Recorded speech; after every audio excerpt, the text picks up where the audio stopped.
You have more technical problems than any other nerd I know.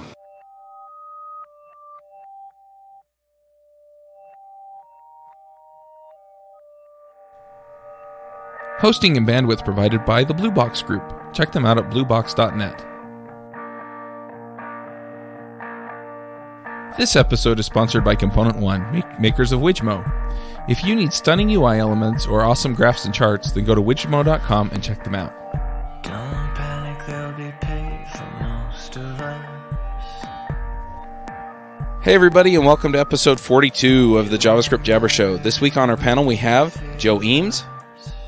Is out to a phone call. Terrible timing. We also have Merrick Christensen. And that's me. AJ O'Neill. Yo, yo, yo, coming at you live from the snow sphere of Provo, Utah. And we have a guest, as Brian Turley. That's right. I'm a designer friend of AJ's. All right, and we're talking about CSS today, so we brought in a designer to set us all straight. And I'm Charles Max Wood from devchat.tv, and like I said, we're talking about CSS today.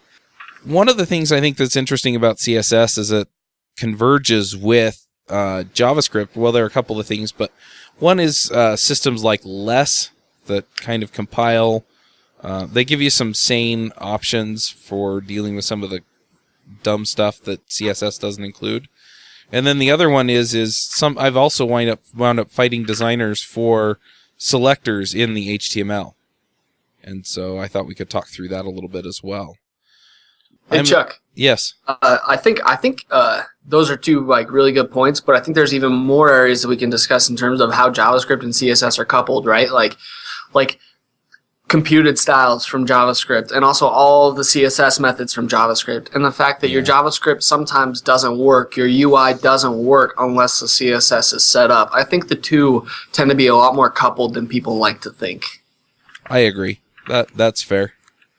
So which avenue or which aspect do you want to tackle first? Should we talk about just CSS and where it kind of doesn't give us what we want? I'll love to complain about CSS. I got some bitterness in that sphere. Yeah. I know some people consider it programming, but it doesn't have any of the things that classical programming has, like variables and functions or methods or anything like that.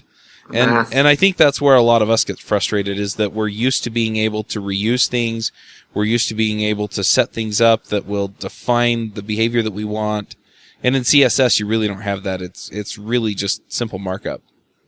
So, but do we consider the CSS languages like Sass and Less and all those to be part of CSS? Because then you're talking about you actually start having those things. Yes. I don't know if you can call them CSS.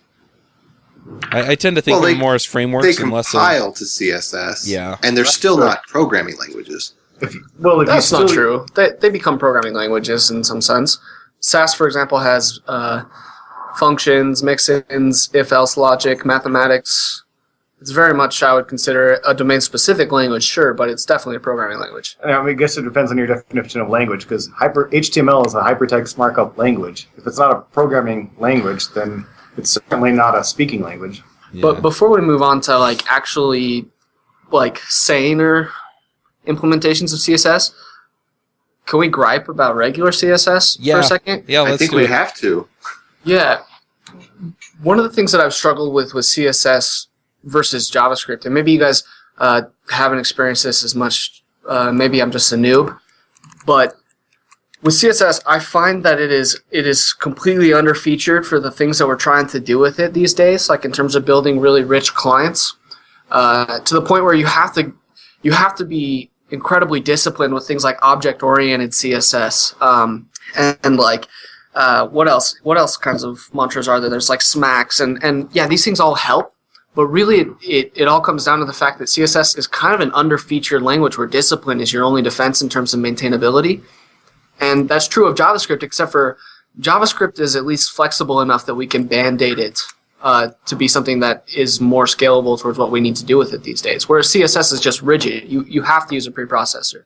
Yeah, it's harder to be disciplined in CSS than it is to be disciplined in PHP. That says a lot. That's a good point, yeah. Except for I don't have the PHP rage that you guys do.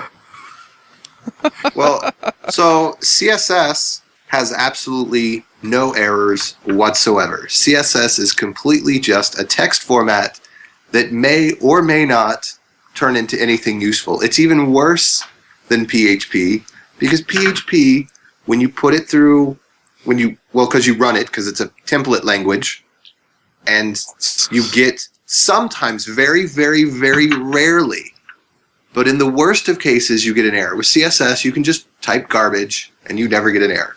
Well, you don't get an error. The problem is, right? yeah, if you mess up the syntax, for example, if you leave off a closing curly brace, you just lose everything else. Yeah, but without warning. Yeah. Yeah, and with the compilers, it's you get pretty that. easy to find where you broke the CSS. Whereas with JavaScript, there's a lot of variables you can edit. You can mess up because it's more complex syntax. That's fair. Other thing. Easy's relative, because if you're kind of new to CSS and you haven't learned the tricks about figuring things out, then... The other thing I've seen a lot of people struggle with, like, my career as a programmer actually came more from like the design into the development, and not the development forced to be a designer. So most of my experience with CSS has been building out sort of basic websites, and I found as I met more and more developers that came from more Java or sort of back-end programming or programming backgrounds in general, they really struggle with some of the CSS that is less obvious, right? Like the fact that margins collapse, or different things that are not so, like, for example, when you float two elements, you need to clear your floats because you essentially lose your box model. Things like that just tend to boggle developers' minds because it's a declarative language, but you're not necessarily declaring what the heck clear both does, or what overflow hidden does to clear your floats. And I think that's one of the more insane driving things for a lot of developers. Yeah, I mean, as you do it, you get used to doing those kinds of things if you learn those tricks. One other thing that blows my mind sometimes is the way that the CSS will cascade. So you have an outer element, then you have a mid-level element, and then another mid-level element, and then another mid-level, and then you have the bottom element. And so if you've got selectors that select the bottom element, and you've got other selectors that select things in between, and sometimes you'll select like the completely outer element, and then you'll say any of the inner type that do things, and so which ones win?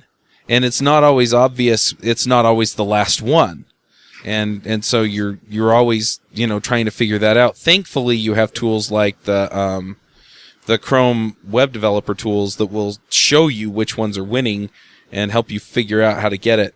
Oh, no kidding. Yeah. And that's, speaking of the cascading, now don't get me wrong, like, I'm really grateful for CSS and the fact that we're not using font tags and tables anymore. Oh, with thank spacer heaven, images. You remember like those spacer.gifs? Like that was and at the time it was so awesome. Like doing table layouts was the shiz, Yeah, now it's you such a even born yet kludge, then, man. Merrick? Oh yeah, dude. I was hustling tables. But my point is the problem with a big team, and this is why I say CSS is completely underfeatured for where we are today as a development, is people are trying to build like desktop class applications in the browser. And when you do that, you tend to require a bigger team to build these kinds of really rich components. And I'm super stoked for the web component API, by the way, because of this. But it's really hard in the browser, particularly, to encapsulate people. In JavaScript, we were given closures to do that, essentially. Like we have functions or closures. But in CSS, you have a team like anyone making CSS selectors is essentially affecting everybody else in the global scope. And so they come up with these really awkward, unique class names, but then you don't have the shared code anymore because you can't import somebody else's styles or extend other styles. And I love Sass, particularly because they offer an add extend, which is completely useful. But the problem is because it's not in the language, you tend to bloat your style sheets when you use extend. So I think the CSS working group needs to take a look at extend. And as you said, the only defense is discipline. Yeah. There's nothing with CSS, and that's what kills me. One other thing that I want to bring up, and this is something that I've been fighting more recently, is that we're using XJS for my current client, and it generates its own styles. It uses its own styles, and it generates its own styles in line. It'll just, add them to the tag in the style tag. And so in order to override those, a lot of times you wind up using bang important. No. The real problem is that they use bang important. So if you want to override what they did, you can't just add a style that, overrides it. You actually have to tell it it's important. I want to take bang important and I want to stab them in the eye with it. Yeah, just take the bang. Dude, that's funny. Something that I've seen is I call it Z-index warfare, and it's developers making up a higher Z-index than whatever else is on the page, and eventually you get up and you're like 9,000,001 Z-index, and it's like top of that suckers, But it's just because it's really hard to know the scope of your development environment when it's completely something you're going to have to research what classes you can reuse. So you end up needing to do a ton of work on a style guide or something. Which really we just need some sort of better encapsulation and better sharing with encapsulation. But whatever. Mm-hmm. So one other question I have about this before we move on to some of the solutions is CSS3. Does it make it any better? No. It does. It does in some sense. Do you remember having to create fetching shadow corners and then repeating images on the sides of your internal div just to make a div with a box shadow grow to the content? Uh-huh. Because I remember that, and those were tearful days, man. Yeah. Rounded corners, the amount of work that went into some of the simplest UI components that, for the most part, you don't have to deal with. Thanks or the to gradients. Oh my gosh, the gradients, which wasn't possible before, right? Before you had to hack it by making some hugely long gradient image. Yeah, and then you would make it stretch when you're you'd make it stretch, sizes. or you'd pick a background color. Yeah, and so it would gradient to the height of the image and then background color from there. So CSS 3, and also arguably, I don't think it's part of the specification, but I know there are variables in WebKit. With WebKit prefixes, it's some awful syntax, and it's really upsetting that they didn't use any familiar syntax. But you can do WebKit something variable, and you can actually make variables. But I don't think that's part of the CSS spec. Maybe it is. Look that up. But one other thing with CSS3 that is worse, that drives me crazy, is some of them will honor the actual CSS. So if you put border-radius in, it'll give a border radius to it. But half of the browsers out there, you still have to put dash WebKit dash border dash radius dash laws. Yeah, and so it's like okay, well I've only declared it 6 times now. That's a good point. I think I've been using preprocessors for too long because I haven't experienced that. Yeah, the preprocessors are nice because they'll just insert that for you. They'll put all of them in. You don't have to think about it. Yeah. Well, it's really funny when the browser makers started supporting each other's prefix tags.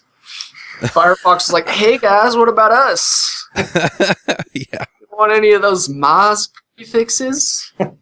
So the thing that just drives me nuts, though, is that with all of the web standards, anybody that's under that umbrella, it's like they lock them in separate rooms and say, please don't ever work with someone who will ever develop with this technology and come up with the API based on looking at your foot, Yeah. If anyone who had ever used JavaScript in their life had been present in the room when they were going through the CSS3 stuff, they would have been like, oh, wait, don't you mean to make it so that that's actually usable?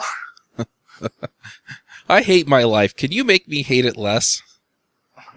I forgot one more thing that I have to throw in there, and I don't know how common this is anymore because I usually just ignore Internet Explorer. But you remember adding those comments in there that are if IE less than 7, then use this style sheet, and it overrides half of your styles, so it'll look right in the other browser. Yeah, you mean if IE include Chrome frame? You see the star hack a lot too, right? This rule applies specifically to RE. Someone put an asterisk, IE. Someone put an asterisk before it.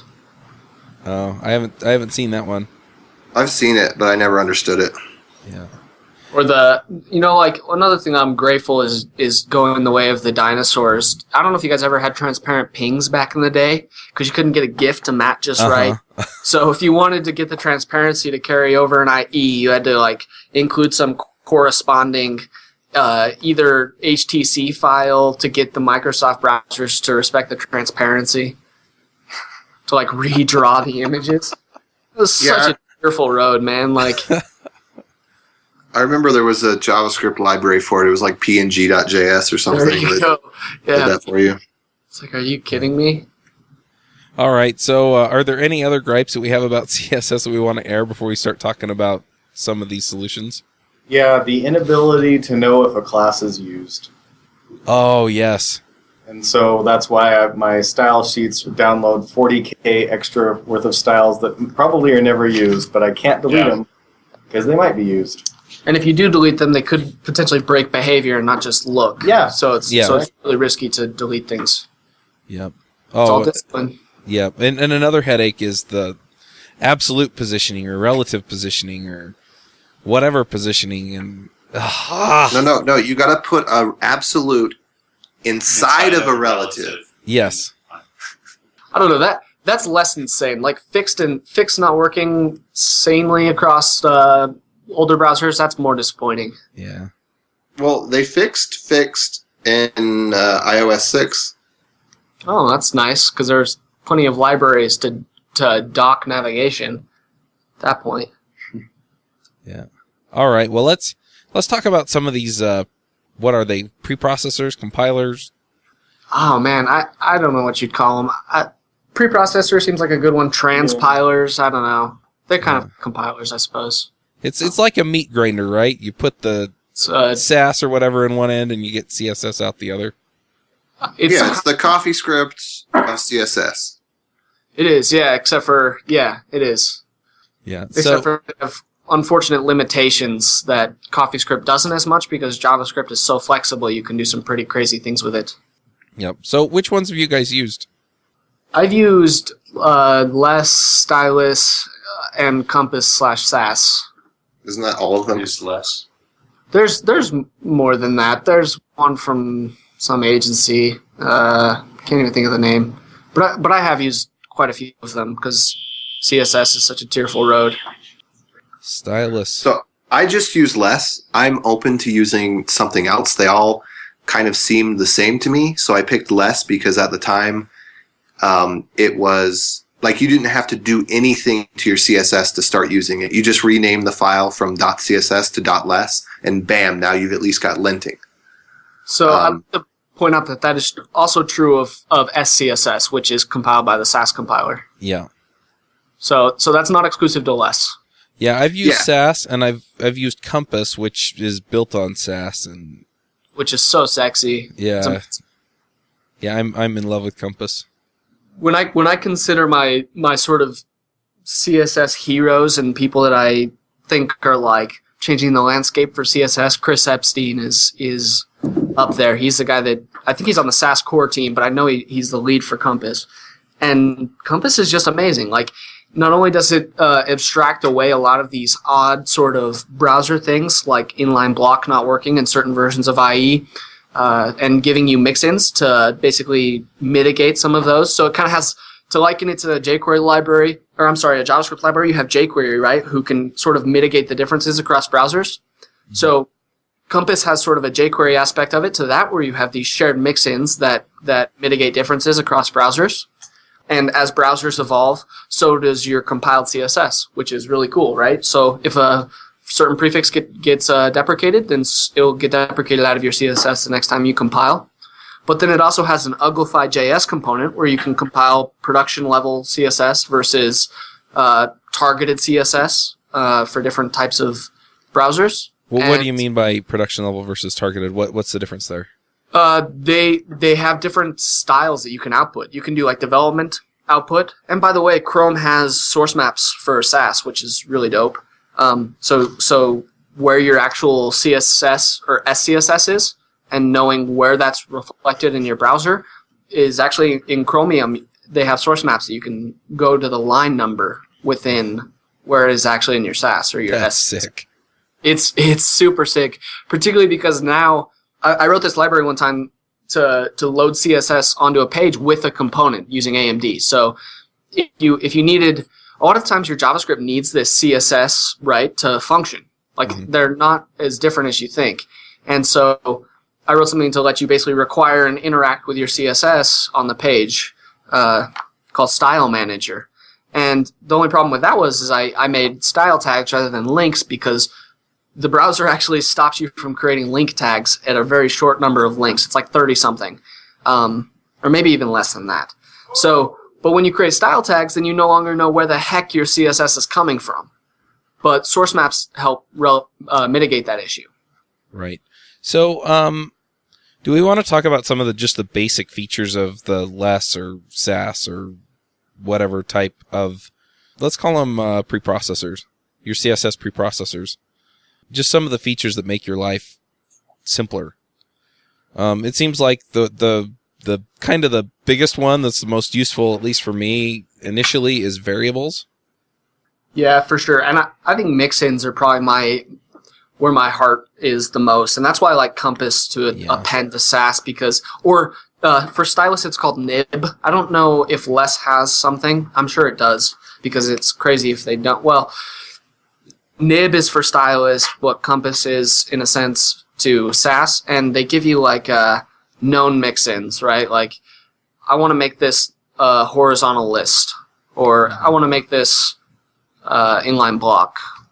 Yeah, it looks like it does have mix-ins. And they do the vendor prefixing as well, which is just, those are pre-built mix-ins, but for those of you that don't know what mix-ins are in this context, they're almost like includes, I would suppose. They're sort of like little functions that evaluate to, because they can usually take arguments, and they can evaluate to like a output of CSS.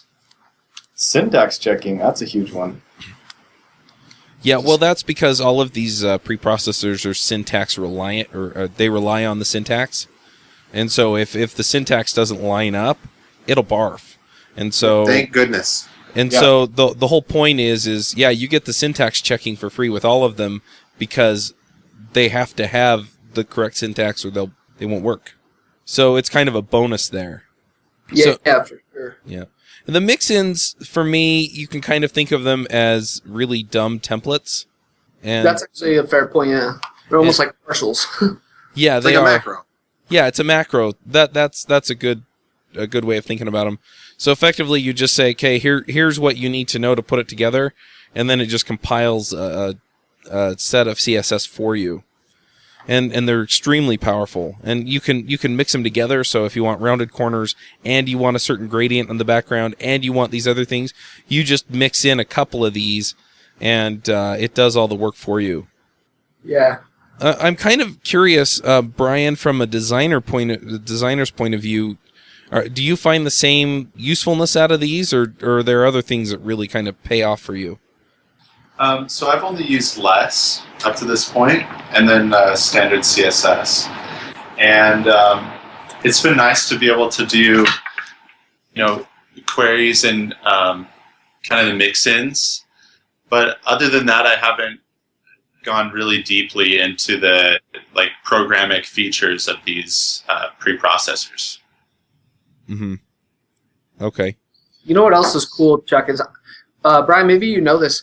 Do you know if less has color manipulation stuff? Because that's something that I really, as a guy who's not necessarily a designer, actually I'm just straight up not a designer, I really like the ability to use lighten this gray by 30%. So that way when I have a variable that represents, or let's do blue, because that makes a little bit more sense, but I want to lighten the blue by 30% to create this variable, and I want to darken the blue by 20%, and I want to do some desaturation on the blue for this variable.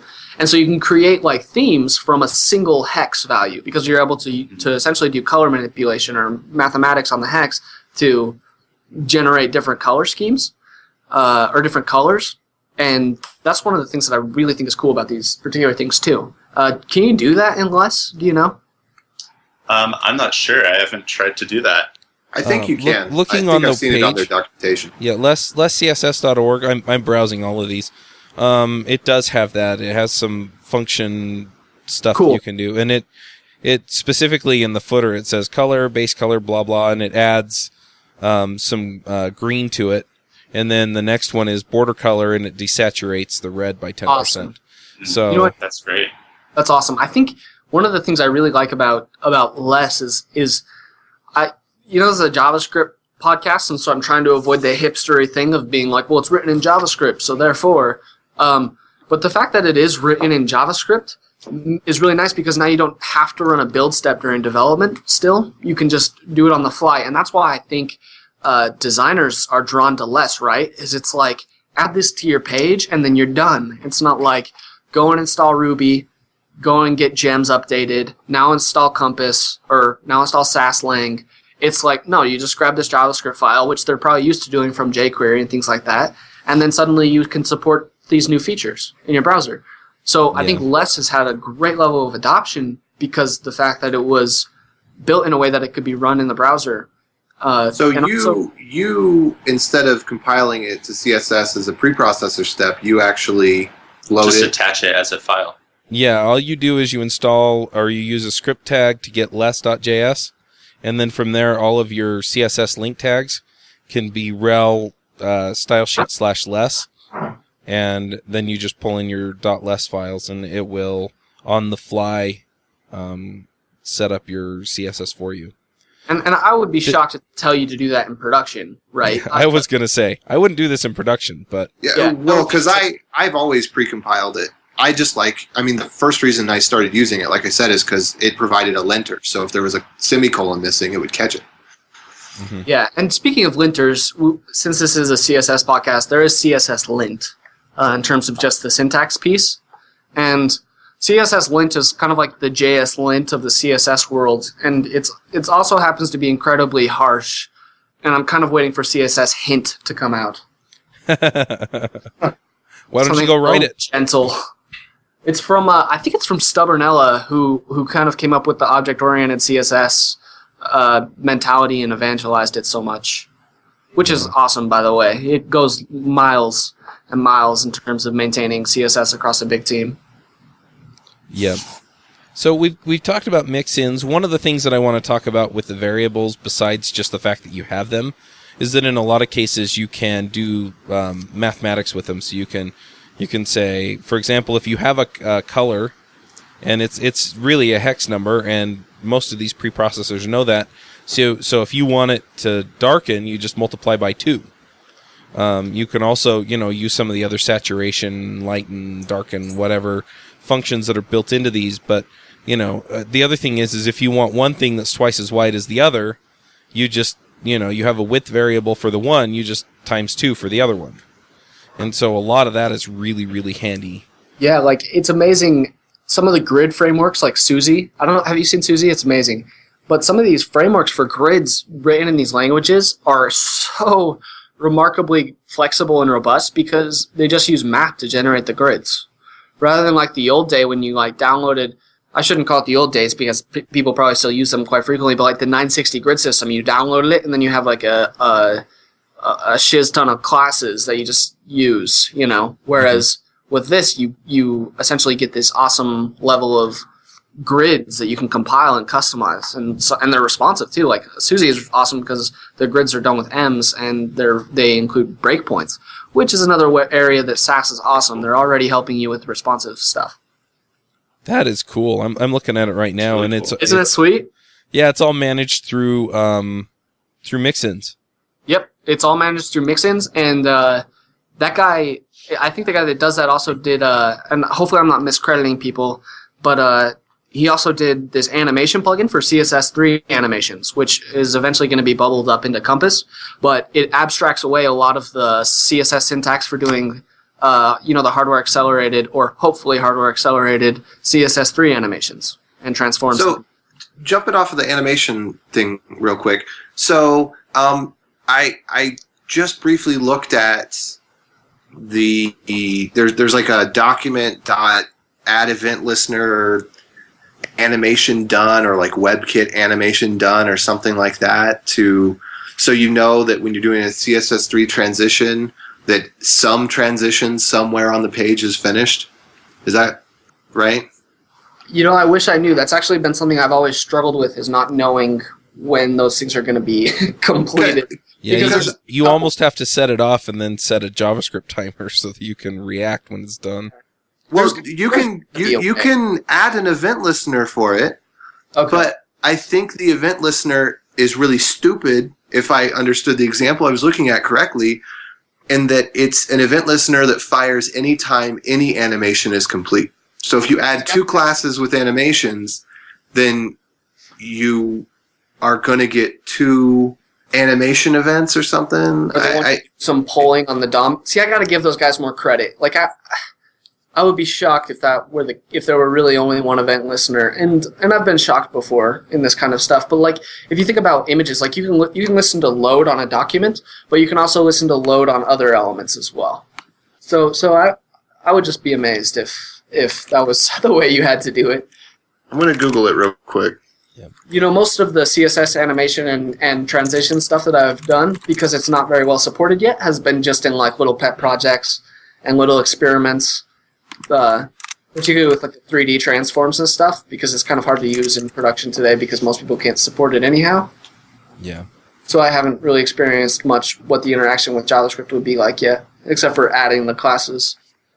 So one other thing I want to talk about with some of these, in fact, all of the ones that I've looked at, Sass, Less, whatever, is nesting. It's simple, but it's really nice. It is. Yeah. So if you have if you have a div and you know you're going to have another div of another class inside of that, you can just define it inside of the CSS definition for the outer div, and then it will properly compile it down so that you have outer div, inner div, and then the style in the CSS. Yeah, which is wonderful because you're not retyping that earlier selector like over and over, but it's also a vice, and I'll give you a word of warning, because when I first started using SCSS, I basically mashed my HTML structure because that's what made sense to me at the time for whatever reason, and I basically was like, oh yeah, screw CSS and all of those things that I learned about maintaining CSS. I can just basically match this up. But so you basically throw away all the reusability of your CSS when you create over-specified selectors, right? And it's really tempting to do that when you get the nesting because it feels like you're just replicating almost your markup. Well, the thing that I really like about it is that it's like, so let's say I have in general a widget that's going to be on my thing, on my page, and so I can do widget, and then I can do all the special styling for a widget. So all the buttons that are going to be in a widget, all of the links that are going to be in the widget, all of that stuff. And then I can declare another one that's, specialized widget, and then I can just tweak what I want in that and have that a separate selector that's got all the nested stuff in it. And so it keeps all of the stuff that belongs together because it's nested and it's convenient to put it there. Oh, that's the brilliant way to use it. See, like, it took me a little bit of pain to realize that you shouldn't over-specify just because you can, right? Just because it feels so natural to. But that's an awesome way to do it. And if you've used Sass, they offer an add extend. So you could be like, my specialized widget actually extends this other widget. So they give you like a way to pull in those attributes, but it tends to bloat your style sheets. Again, I want to call on the CSS working group to review extend. Yeah, I generally don't use the extend because of exactly what you said. Because then it pulls all of the styles from the original into the compiled version of the copy. Well, what it does is it takes your selectors and then it adds them to whatever you're extending as well. Oh, there you go. So your selectors tend to be exceptionally bloated when they don't need to be. Mm-hmm. But extend in theory would go a really long way towards making CSS more maintainable, and so that's why I really hope they review that. Yeah, I really like the, I usually don't use extend. I just set it up so that the one is up above the other, and so then my specializations get loaded last and they win, and then they kind of take control that way.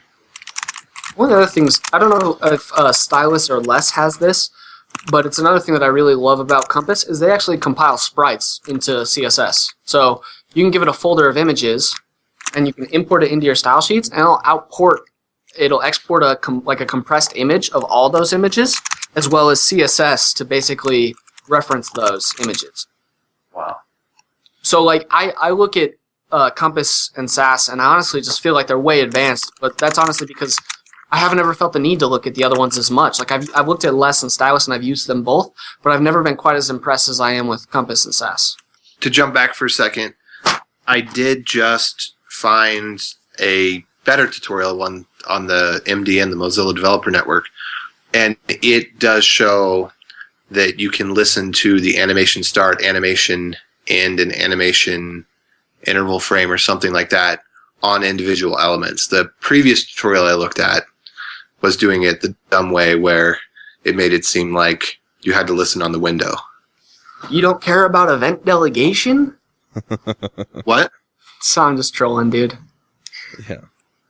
So let's talk about the build processes a little bit. I mean, with Sass, it's Ruby. With Less, it's JavaScript. So it's JavaScript. Stylus is JavaScript? Yeah. Do they depend on Node, or can you use some of the other JavaScript engines? Like Firefox, for example? No, Rhino? Come on. Yeah, or Rhino, or whatever. For us kids in the Java world, I don't know. I anytime I've ever used, the instance I'm thinking of right now is JSDoc. When I switched from the Rhino engine to Node for running our JS documentation, we cut the time by almost like 2,000%. It was insane, the speed improvement. So I haven't even tried to run things through Rhino anymore, even though we have a very heavy Java backend here. Mm. Yeah, the reason that I ask is because a lot of times what you wind up doing is you set up a CI machine or some other build machine, and so when you check in and you're ready to deploy, or even before you're ready to deploy, if you have some staging environment or something, when it's getting ready to push that out, you have to have, in Sass's case, you have to have Ruby installed, and you have to have the Sass gem and probably the Compass gem if you're using any of their mixins on the machine in order to do the build. And the same with Less or whatever. If you're going to use it, you typically are using Node or some other execution environment to build that out. And so a lot of times it basically comes down to, well, what do I already have there? What am I going to need in place anyway? What are the trade-offs between the features I'm getting versus the technology I have to install? And how long is it going to take my build cycle to run if I'm using these different tools? Dude, that's what DevOps engineers are for.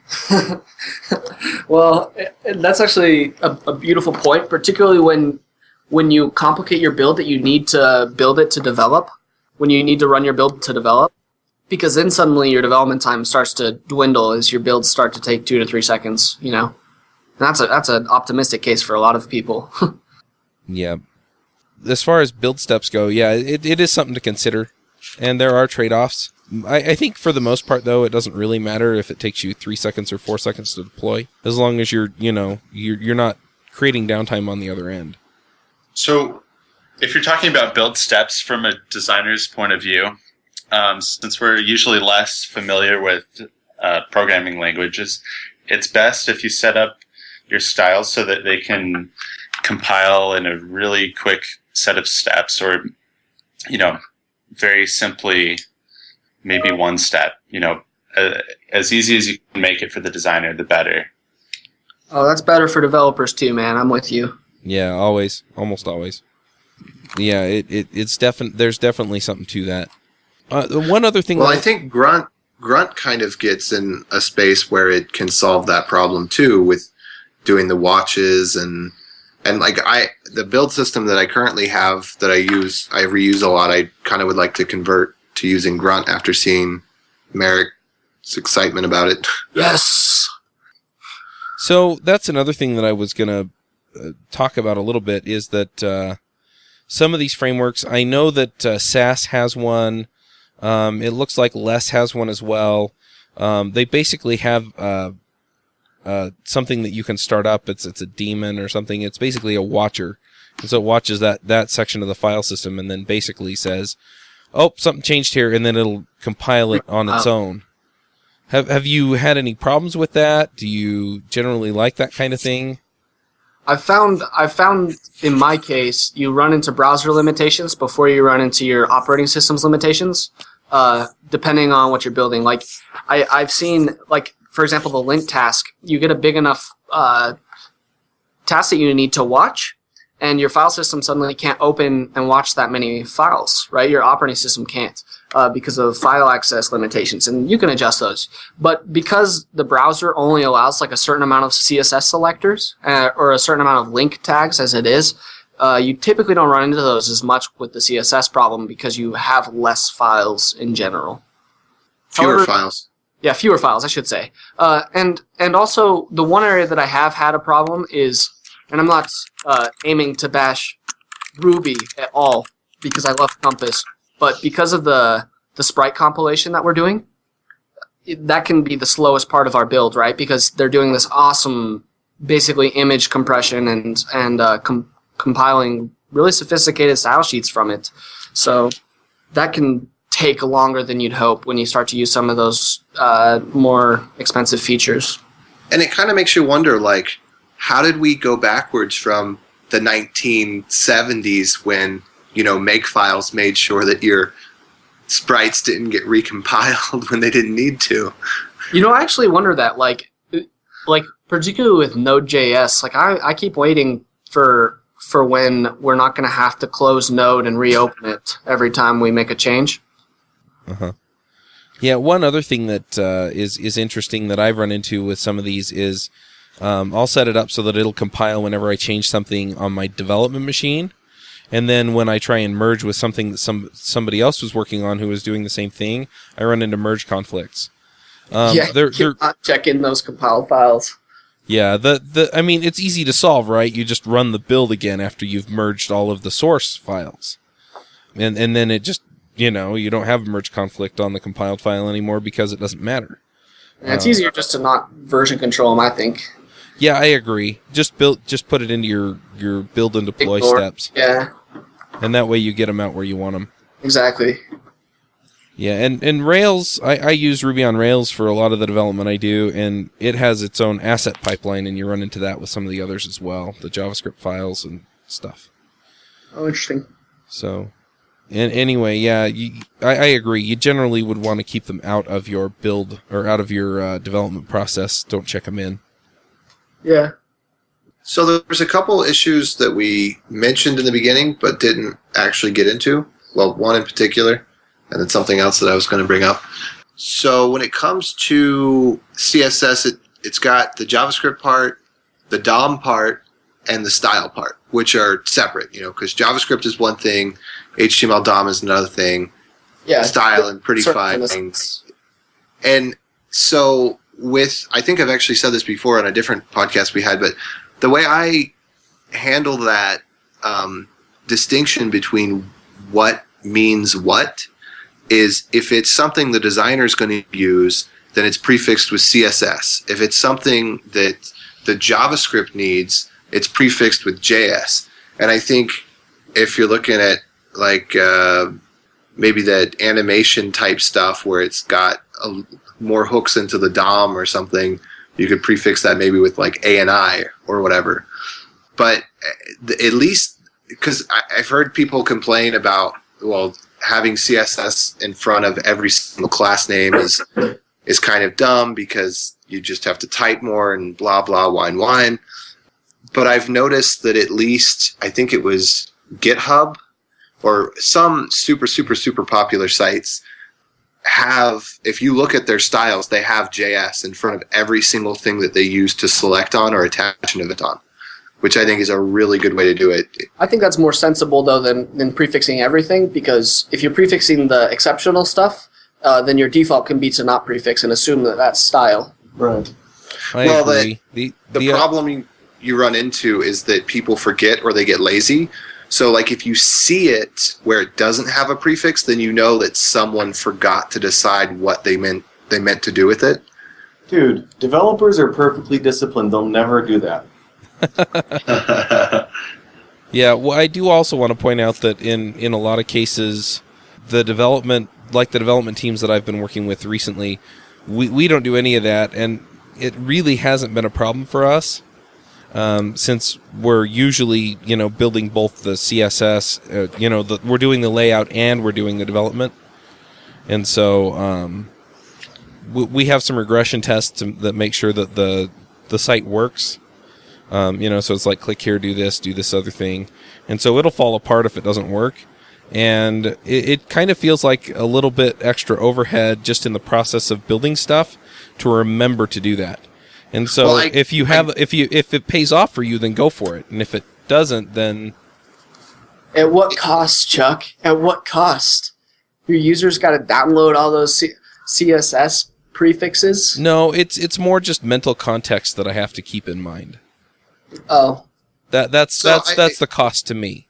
It depends on your team. Since I work often with people who don't do programming, I have found that has taken my merge conflicts and my why doesn't my event attach on the DOM element that I think it should be attaching to from every single time someone commits to almost never.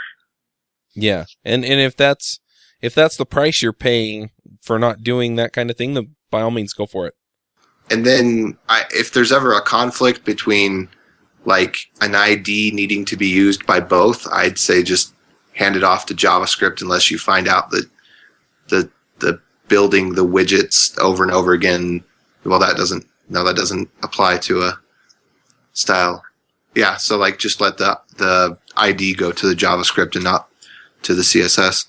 That is a generally good rule that I found anyway, is that you just assume that the JavaScript is probably going to need the IDs.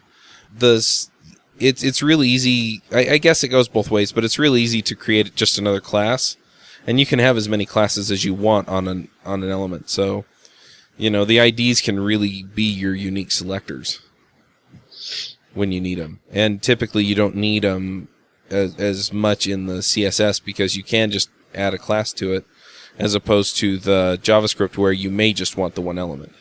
Yeah, the IDs they have a higher level of specificity too, so they're sometimes less useful in CSS than one might think. Yep. So go ahead. I was going to say one more thing is, I've seen a lot of people when they're starting out, they do IDs and then they do this dumb thing where they do like table row 0, table row 1, because they're dynamically generating IDs. And if you ever scrape sites, I scrape sites all the time. Like when I get on something and they've got a bunch of songs on a demo album, I'll just like jQuery in there and select them and build the wget script, kind of thing. Just steal their music. Yeah, for sure. Well, if it's free. I'm kidding, dude. I'm just trying.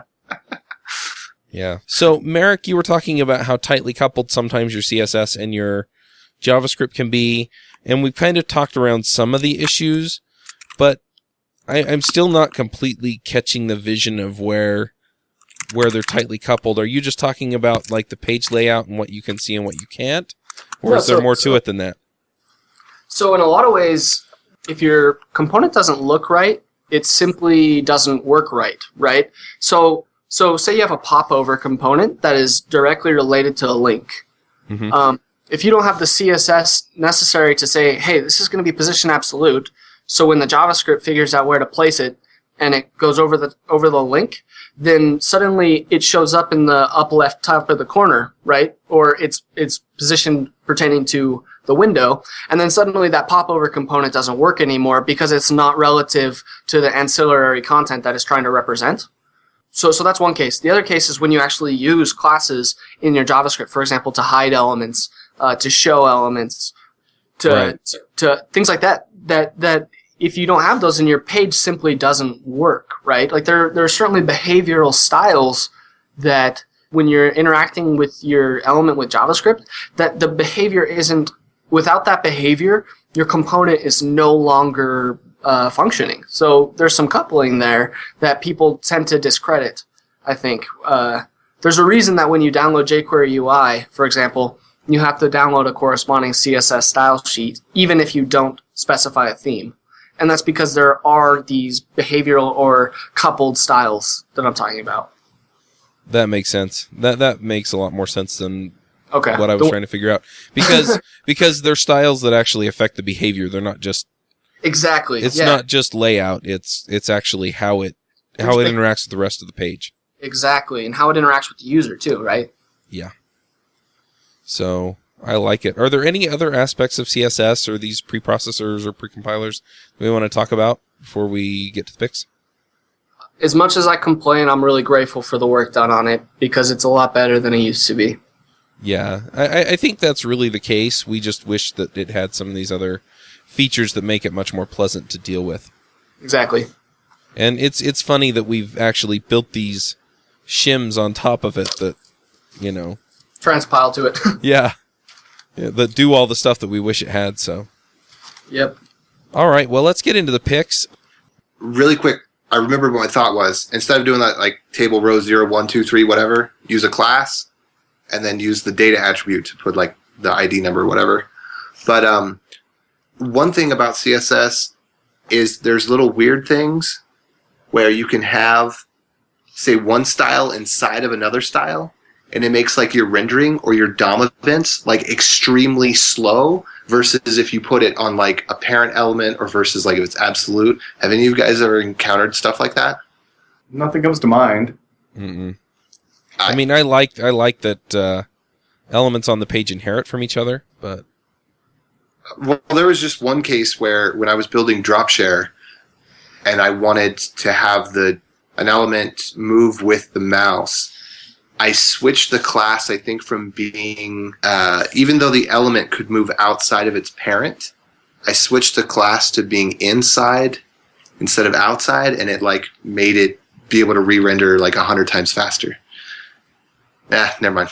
Yeah, I don't know. I'd be interested if you could put like the code in a gist on GitHub or something, and then we could look at it and you could say this one's faster and this was slower, and then we can kind of figure out what the difference was. Anyway, let's get into the picks. Joe, what are your picks? All right, I'm going to have 2 picks today. The first one is the book Old Man's War. I'm about halfway through that book. Freaking awesome. Excellent book. My other pick is I've actually picked this before when it first came out, but I got a copy of it for Christmas, and it's the X-Wing Miniatures game. I got the basic starter set for Christmas, and that was a really cool, really fun game, so I'm going to pick that one as well. Awesome. Merrick, what are your picks? Dave Crowe, he's a beatboxer. He's absolutely amazing, and it was pretty dang cool. The other thing is, as per the new year, encourage people to live in the present, not in the past, and not in the future. It's a good time to just try and recollect. Be happy. Yeah, the world could end a couple weeks ago. You never know. Yeah. All right, AJ, what are your picks? Okay, so I went to Utah Software Craftsmanship Group last night, and it was a different format than most of the groups I go to. It was more discussion-based. Joe, is that generally how it goes? Yeah, that's pretty much it. 1 hour of discussion on the book reading, and then an hour of some kind of a coding exercise. Yeah, so I really liked the way that was done. It was very interesting. So if you're around Salt Lake and you want to come to it, there'll be a link in the show notes to that group. It was a really cool experience. If you're interested in starting up your own local software craftsmanship user group and want some ideas on how to format it, then contact us. Yeah, it sounds like a really cool group. Unfortunately, I was fixing a toilet last night and I couldn't go. It's really good to have a group that's all about just writing software well and not about the tech. Yeah, there's definitely that component to things, because I think a lot of times we do get caught up in like what JavaScript can do rather than, how the programming could really make our lives better. Yeah, like how to code well even though it's JavaScript. Yep. The other thing I'd like to pick is the Effective JS book, and I guess we're going to talk about that next week, so I'll save my comments. 2 weeks. We're talking about it in 2 weeks. Oh, in 2 weeks? That's okay, a good pick, though, because then people have a chance to read it before we talk about it. Yeah. So the 2 things I want to say about it is I don't necessarily think it's a book for absolute beginners. and it does not dive into the specifics of the browser or of Node.js. It is about JavaScript, the language. It's not about the environments that you use JavaScript in. But it's very well written. Yep. Well, we'll have read it, and we will be talking about it in 2 weeks with the author, David Herman. I guess I'm going to go next. So one thing that I realized, these used to be a lot more expensive, but it's something that I've recently purchased. It's just a 32 gig SD card. I usually try and pick things that are much more like, here's the general applicability of whatever it is. But this cost me like $15. I was actually pretty happy about it. And it goes into my Canon ZI-8 camera. It also will fit into my Edirol or Roland digital audio recorders. And so I'm going to put a link to the one I got on Amazon. But just super happy with that. And it's nice because then I can record a whole bunch of stuff before I have to sync it up to my computer and pull it off. The other thing that I want to pick, and this is just what I'm going to be doing next week, is I'm heading out to New Media Expo. I'm actually speaking on podcasting, specifically on syndication. Anyway, so I'm really excited about that. It's going to be, well, when you listen to this, it's going to be over. But I'm really excited about that. And the sister show to this show. Summit Expo? What? Is that Alt Summit or something else? New Media Expo. New Media Expo. Yep. And it's in Vegas. Which is like a 5 or 6 hour drive from here. A little less when I drive it. Little more than less if I see police cars. Anyway, but yeah, I'm super excited. And then I'm also going to the Consumer Electronics Show, and I'm hoping that while I'm down there at the Consumer Electronics Show, that I'll see some devices that we can. That open up APIs. A lot of times they open up APIs to some of the more ubiquitous languages like C++ or Java, or in some cases even JavaScript. And so I'm kind of curious to see if we might run into some devices somewhere that allow us JavaScript developers to really get in and do cool things with them. So, and my last pick, and this is, again, something else that I'm working on, is I am on the verge of starting an iOS development show that's formatted like this and the other shows that I do. If you know somebody who is an iOS developer that is kind of one of those genius people that you would like to hear talk about it every week, then shoot me an email, chuck@devchat.tv, or you can tweet me, CMaxW, and just let me know who they are. I'm going to start inviting people to join the panel, and we'll probably kick things off here in about a month. So anyway, I'm also working on a show name. I bought a domain, but I'm not sold on the name. So anyway, those are my picks, and we'll throw it over to Brian. Brian, what are your picks? Yeah, thanks. So my picks are, more design picks, obviously, but one of them is a book called Grid Systems by Josef Muller-Brockmann. And it's not really specific to HTML or CSS, any web platform. It's really just grid systems in general. And I think it was written in the 60s. But anyway, it's been a really helpful book for me and learning grid systems and just how they're applied. And it's definitely been helpful as I've done web design as well. And then the other thing that's been interesting to me lately, it's this website called IFTTT.com. You guys might have already seen it, but it's basically just a way to hook up different platforms online and make them connect and talk with each other and be able to do some programmatic-like features. So it's pretty cool. So those are my 2 picks for this week. Awesome. One other thing that I want to mention real quickly is that I'm doing Rails Ramp Up. So if you want to learn Ruby on Rails, go to railsrampup.com and check that out. Well, thanks for coming to the show. Really appreciate all of your input. And we'll catch you all in a week or 2.